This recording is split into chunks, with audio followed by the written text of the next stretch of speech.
I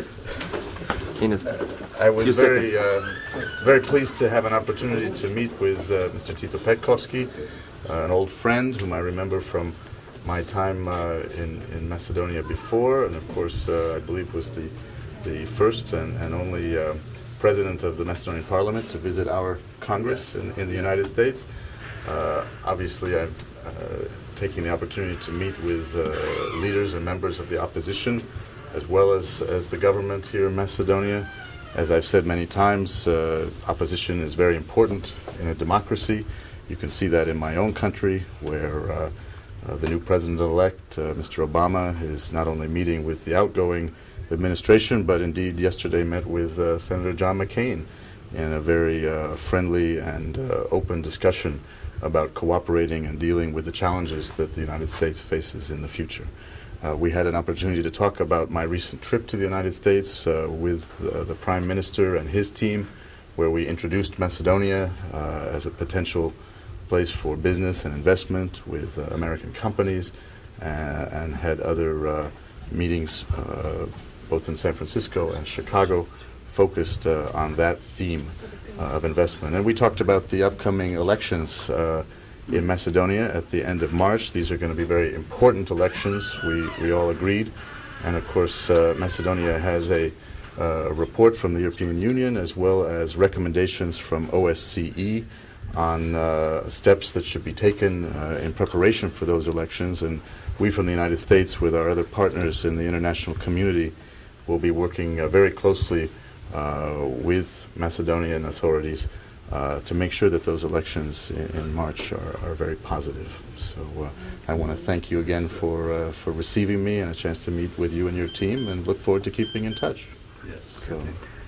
Амбасадоре, дали тужбата за Грција ќе ги скомплицира преговорите што се водат под покровителството?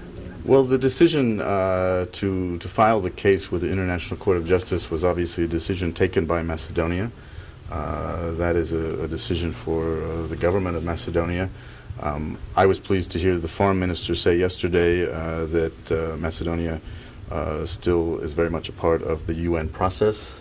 As you know, the United States has supported the UN process under Ambassador Nimitz as a way forward to find a mutually agreeable solution to this name issue. We still believe a solution can be found, it must be found, and of course the position of the United States is still very much to see Macedonia join as a full member of the NATO alliance. Како гледате на потегот на Македонија? I think again that's a subject for you to ask Macedonia and the Macedonian officials, their views on that. We very much support the UN process and will continue to support that, and obviously we'll be advising the new administration on the facts and the situation as we move forward in the coming weeks and months. And how worried should Macedonia be if this name issue gets prolonged? I mean, you were trying to help us get investment in Macedonia. How big an issue was the fact that there is an unresolved name dispute and a block to the NATO and the integrations with investors? Well, obviously it's a very competitive world for investment and business. I think we all know that. We in the United States know that as well. So everything Macedonia can do to improve its position, to make itself more attractive to investors is important. We have long supported Macedonia's integration into transatlantic structures, NATO, and of course helping Macedonia with the reforms necessary to join the European Union as well. I think those are two important factors when investors are looking at places. But Macedonia has a lot to offer.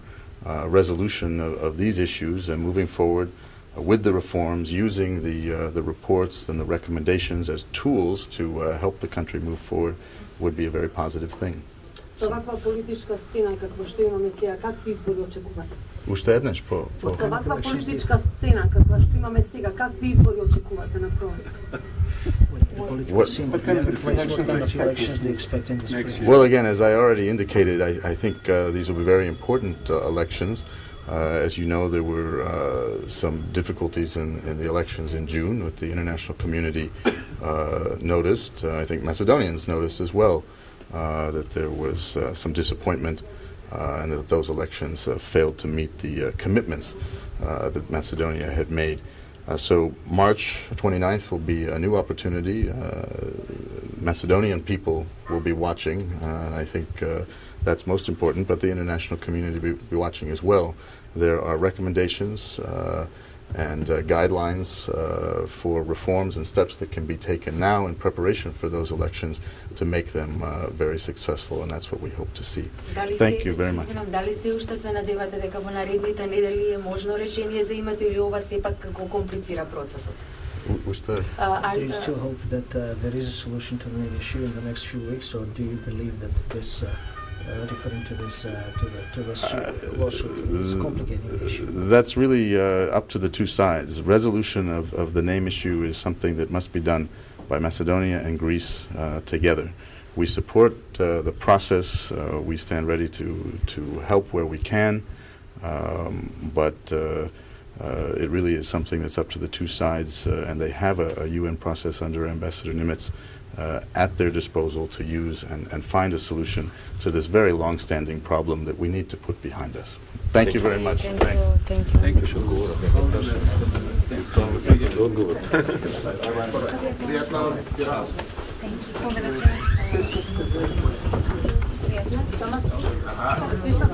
Може, дечки? Господин Петковски, кој е вашиот став за одлуката на владата да се жали пред Меѓународниот суд на правдата од постапките на Грција, односно кршењето на времената спогодба? Јас во оваа пригода само сакам да ви кажам дека тоа е лош потек на владата. Мислам дека од сите можни варијанти што ги имаше на располагање, владата е избра најмалку добрата, да не бидам категоричен дека е многу лош. Сакам многу подетално да поразговарам утре, закажавме специјална пресконференција токму на оваа тема и да ви информирам за повеќе детали како ние гледаме на целиот тој процес и какво влијание ќе има. Во секој случај, мислам дека со овој потек владата стави до знаење дека не е на прво место интегрирањето со НАТО и Европската унија. Тие мора да знаат тужењето подразбира во секој случај, ако не влошување на односите, заладување во секој случај. Но за сите овие прашања на вистина утре ќе имате можност и изворно многу детали да видите. Јас уште во 98 година напишав писмо до правниот комитет на Советот за безбедност околу едно правно толкување дали е одлуката на Генералното собрание во склад со повелбата на Обединетите нации. Добив одговор дека за тоа треба да се обрати владата. Владата знаеше многу одамна за овие работи, за овие иницијативи, но еве утре на вистина ќе ви дадеме и некои аргументи и многу повеќе детали за тоа. Со амбасадорот Рикер што рекол? Па вие слушнавте отприлике зашто разговаравме да Што за спроти новите избори како опозиција? Очекува опозицијата да биде како што во секој демократски свет се случува, да биде конструктивен елемент на системот, да даде своје влијание, да даде тон кој што ќе доведе Македонија се легитимира за демократска земја. Значи, покрај тоа што во овој момент ние како гледаме на извештајот на Европската комисија, понатаму преговорите околу името, главна тема беа и изборите, значи подготвувањето на изборите веќе започнува во Македонија и акцентот практично сите луѓе кои што мислат добро на Македонија го стават тука, дека Македонија е ова една од задните шанси наши да се легитимираме како цивилизиран свет и да фатиме приклучок со демократскиот свет, да ги направиме овие избори безпрекорни, фер и демократски, бидејќи видовте во извештајот сега на Европската комисија на прво место е проблемот со вонредните парламентарни избори и политичкиот диалог. И политичкиот диалог, гледате како ни тргна.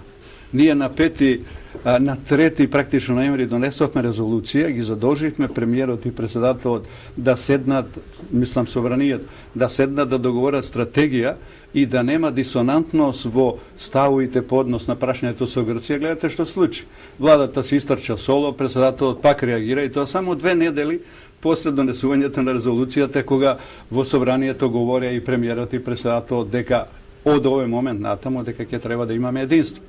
Видовте, пак си продолжија по старо. Значи не може да ги обрзе нити резолуција, нити собрание. Не знам како работите ќе се движат таму. Во секој случај имаме неодговорно однесување, барем по клучното прашање, а тоа е прашањето за името. Hvala. Јас ви благодарам многу што дојдовте.